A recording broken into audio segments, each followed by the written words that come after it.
In this video, let's talk about controlling the beeps that Traverse PC gives you for information, warnings, and errors.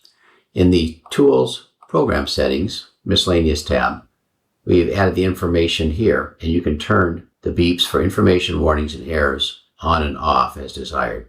Let's just take a look at each of these. So in a drawing, if I try to move a line that's drawn by survey objects, I get a dialog that pops up with an error. So that's always the red X here. And I get a beep with that. And I can just say, yeah, I shouldn't have moved that.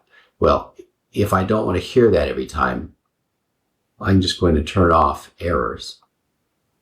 Next time I do anything that generates an error like that, I'll still get the little pop-up, but without the beep to go with it.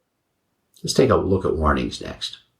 So if I do something that generates a warning, maybe I want to change the name of this block, and they say, oh, I want to keep it block 1 after all.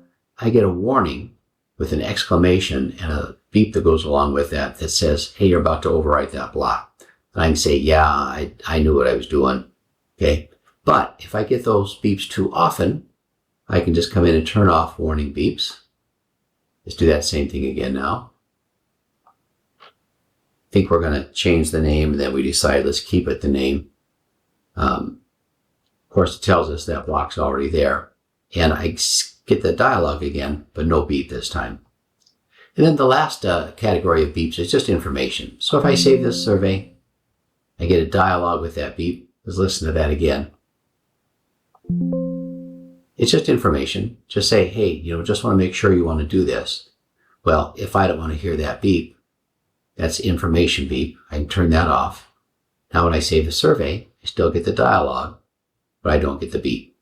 So, Tools, Program Settings, in the Miscellaneous tab, you can turn system beeps on or off for information, warnings, and errors.